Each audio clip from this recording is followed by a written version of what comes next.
The Bliss Business Podcast, the show about empathy, connection, and consciousness in business. Today's episode is brought to you by Zero Company, your paid search, social media, and programmatic ad experts. Hey there, everybody. Welcome back and welcome to this week's Marketing with Purpose Kit, this special series of the Bliss Business Podcast, where we really explore what it takes to make marketing leaders have a real impact, create that impact that goes really beyond just the numbers. I'm Mike Liwski, and in this week's episode, we're going to sit down with Dan Wheeler, and we're going to explore really, his leadership approach, the different strategies that drive performance, but that also create resonance with their audience. And together we'll dive into what's working, what's not, and really the two topics that we love to talk about on this show: how purpose and empathy truly transform the way that a brand connects with people. So let's get started. In today's show, as I mentioned, I'm being joined by Dan Wheeler. He's the CMO at K9 Resorts. Now, with a strong background in marketing, guest experience, and innovation, he's scaled brands like Dunkin', Baskin-Robbins, Wahlburgers, and Uncle Julio's, as well as held leadership roles at Workplace Media and Rap Worldwide.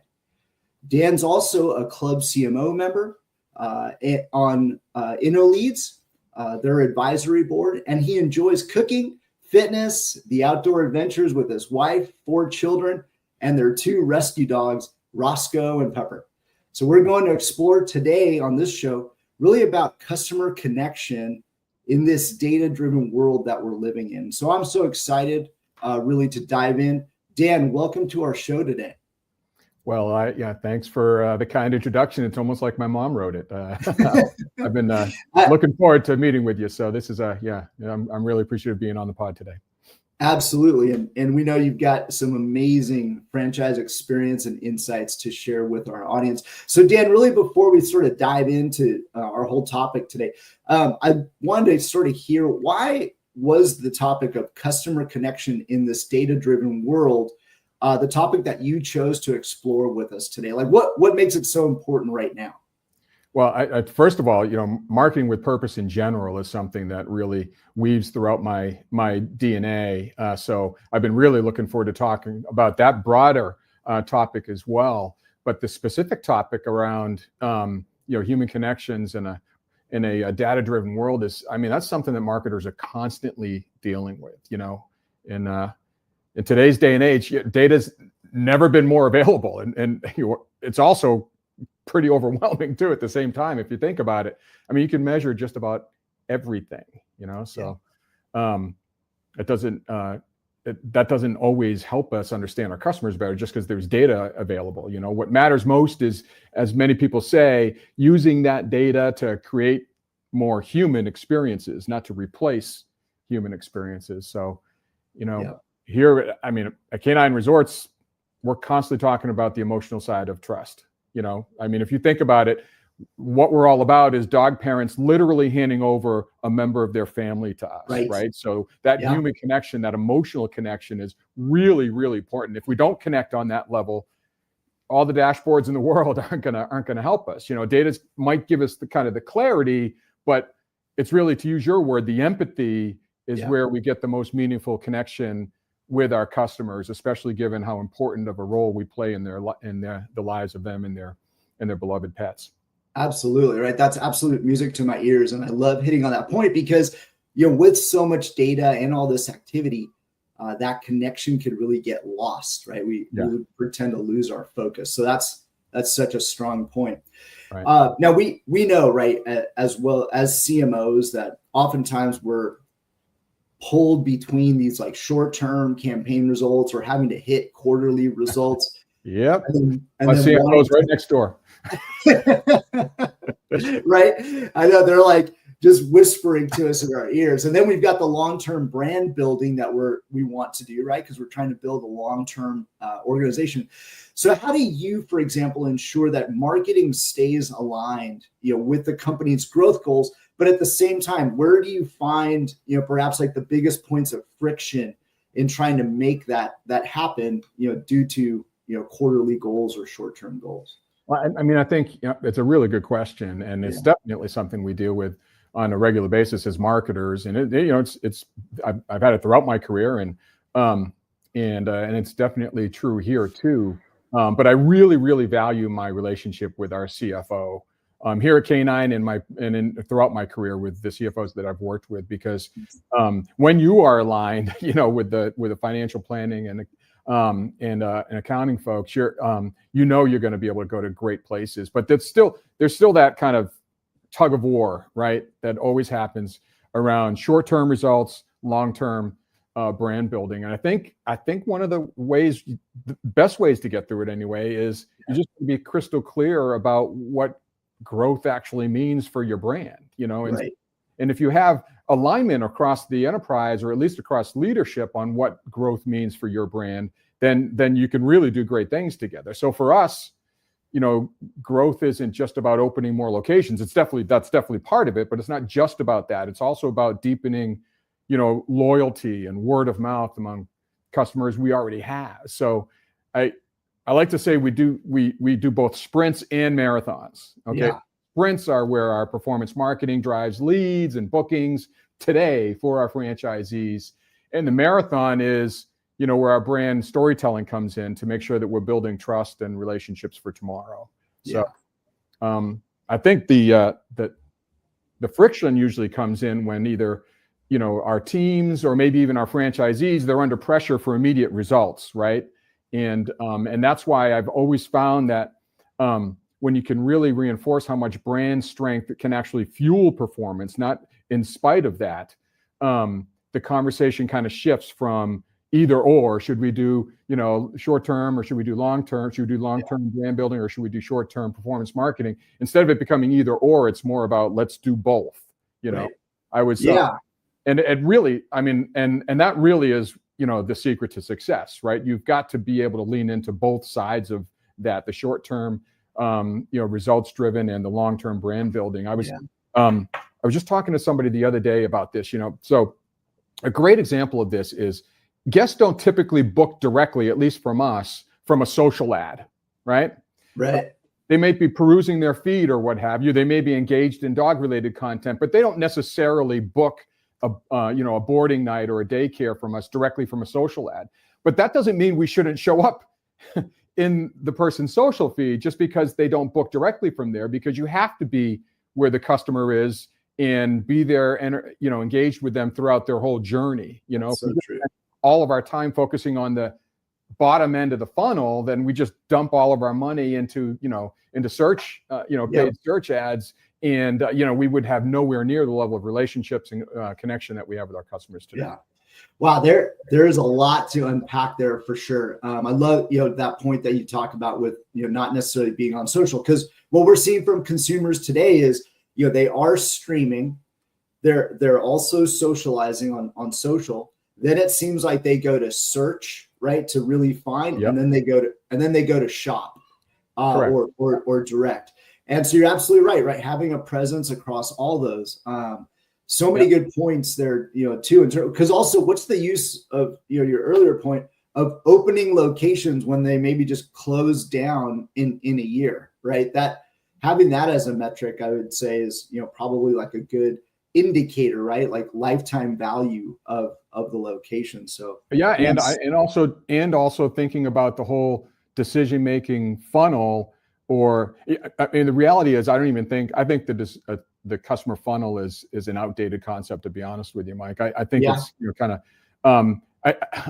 it's more like someone told me the other day, it's more like a customer tornado, right? Because you kind of, a prospect or even a customer is like hearing about you and knowing about what their needs are, and throughout their entire daily lives, getting bombarded with messages. And it really is a tornado. And you've just got to make sure that you show up throughout that journey and understand that it's not going to be a linear journey, like it is in the textbooks. It's actually going to be, quite an interesting journey, a tornado-like one.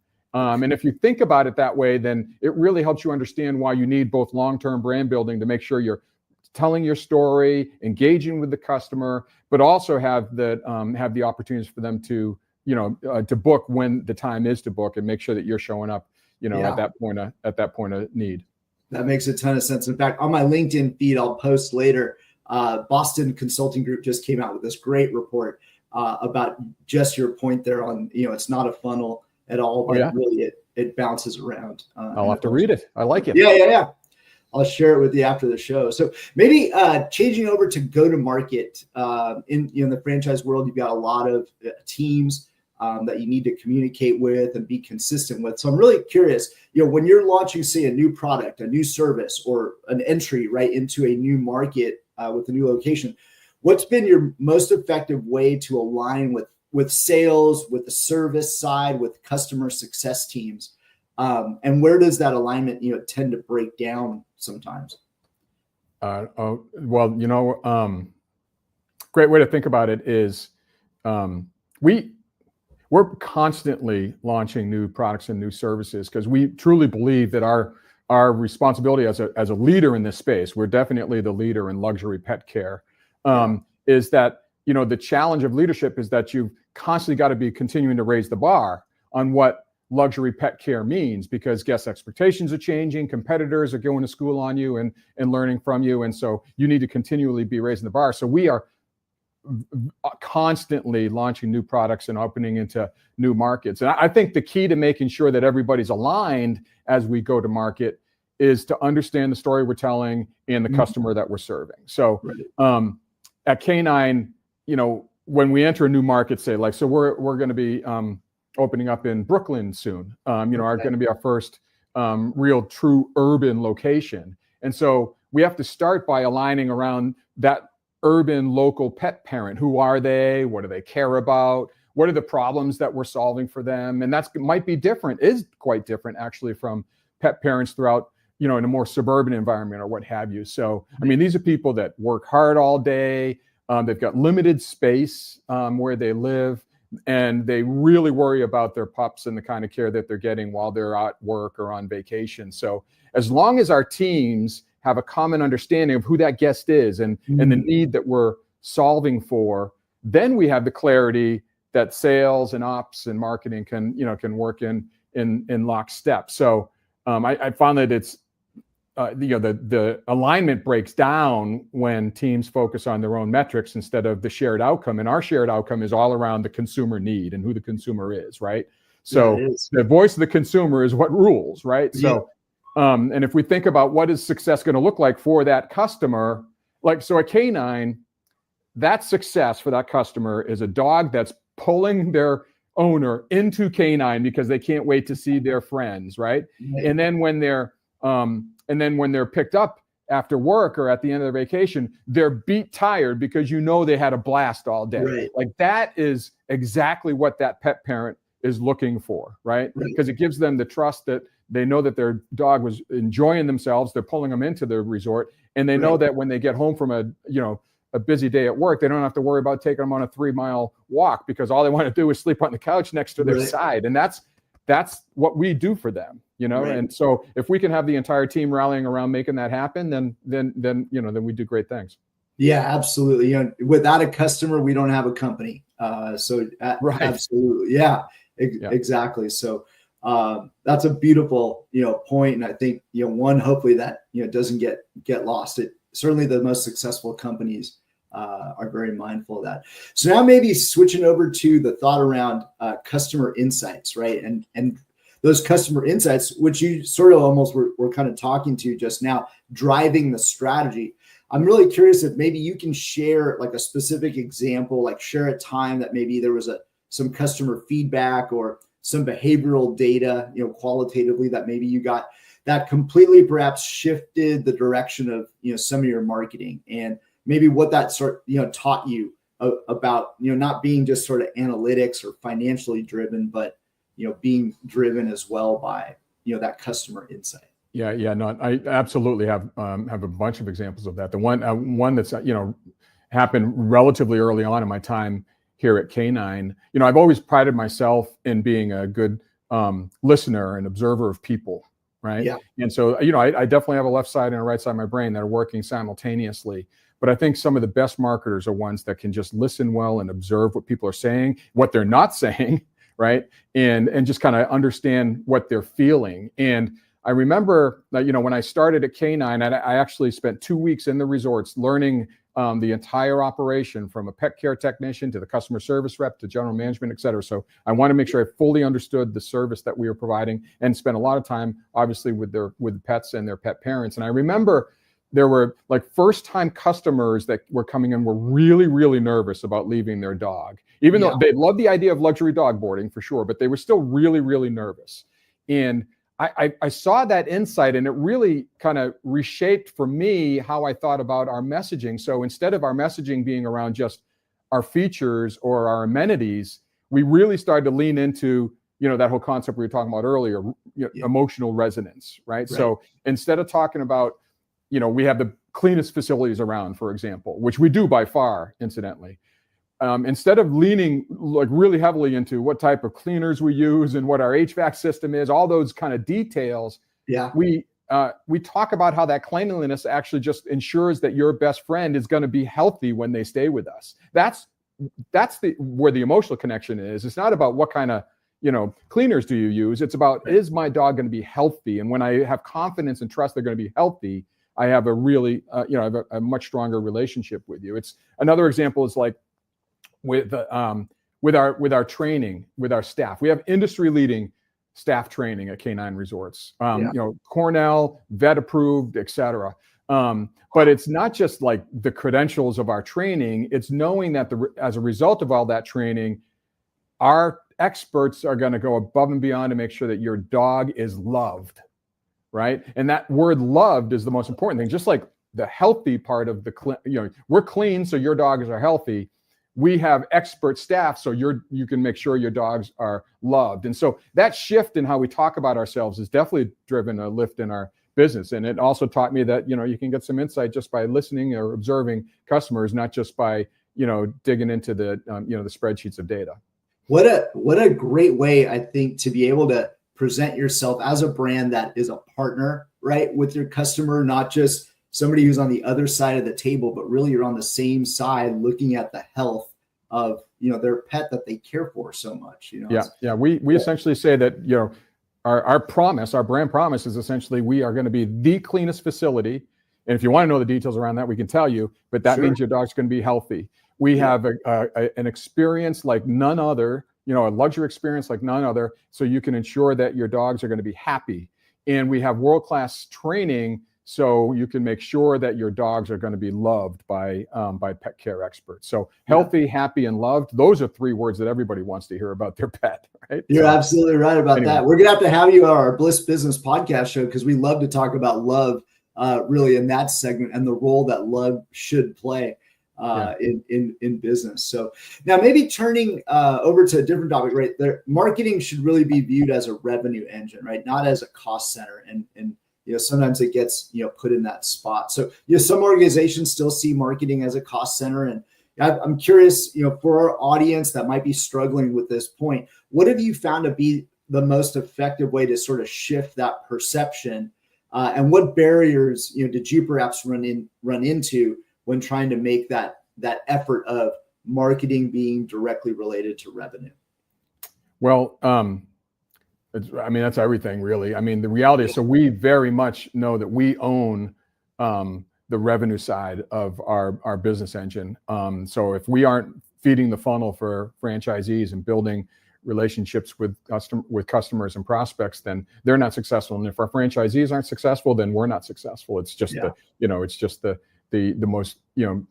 most obvious piece of our business as franchisors. So it's on me as the marketing head to connect the dots between our activity, our brand activity, and business results. So we, like others, I'm sure, we track leads throughout the entire funnel, from leads that come from our grassroots efforts, which are a little bit harder to measure, but still are measurable, to our digital campaigns, and how many of those have turned to on-site bookings. And we share that visibility with franchisees every day. They have a dashboard, so they know what kind of return they're getting from each one of their efforts. But honestly, I think the most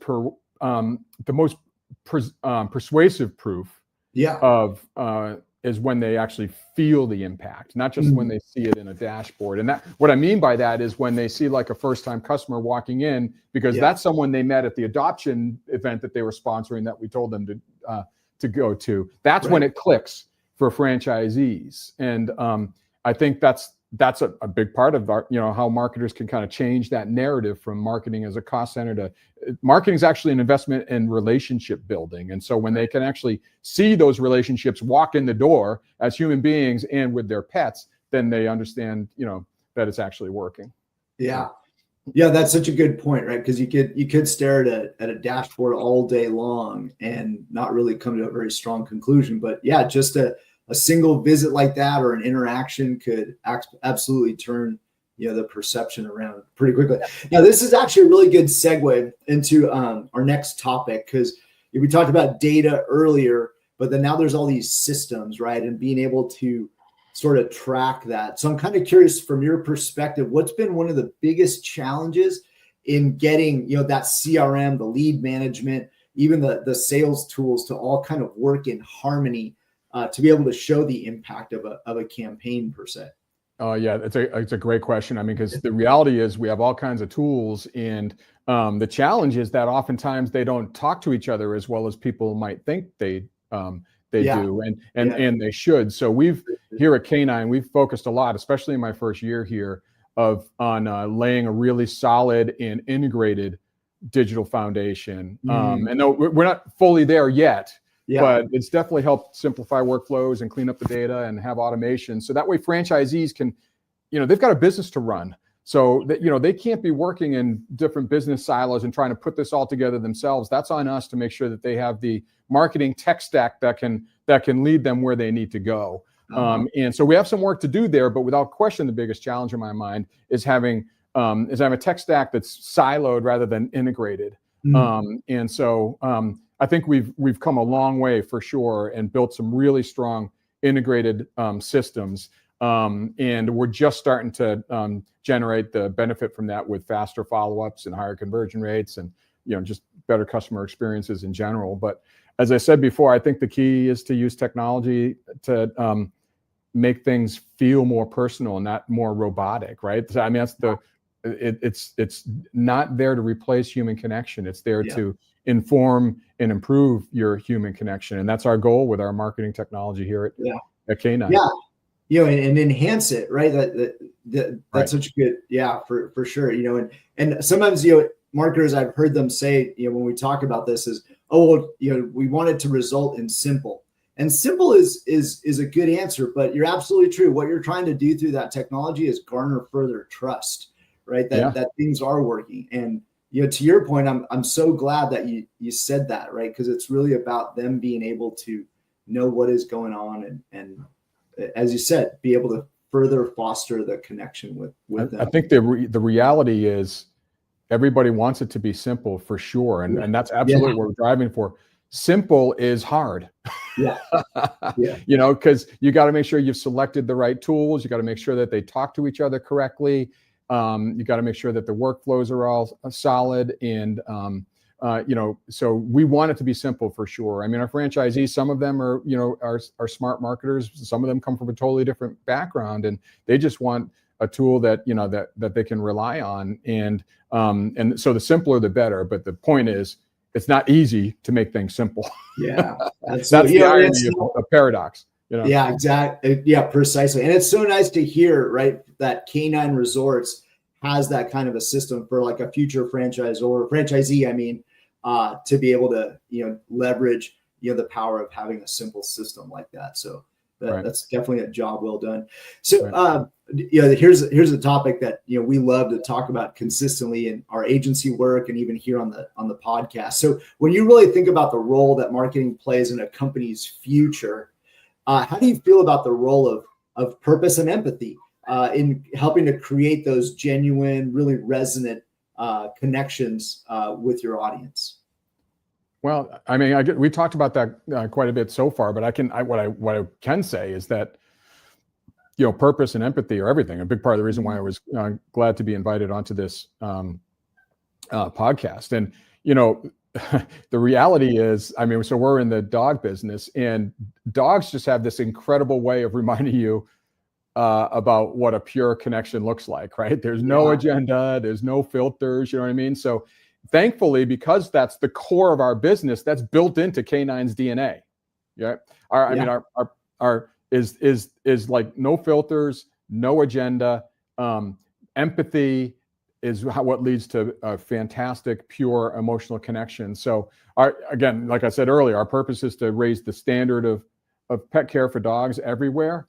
And so empathy is how we bring that to life every day, because many, I mean, I'm a pet parent myself. Many of our folks here are pet parents, so we can totally relate to, the anxiety that dog owners feel when they're deciding if or even where they're going to board their best friend, or if they're going on a trip or they need a daycare. I mean, that's an incredibly anxiety-producing event, and we empathize with that because we're pet parents ourselves. So, ultimately, everything we do leads to not only luxury pet care for dogs, but ultimately creating peace of mind for their pet parents as well. And the fact that we ourselves are pet parents helps us to make sure that we're staying true to that every day. Yeah, it's so circular, for sure. Love the point about empathy. That's where I know that Tulio, our producer, backstage, is probably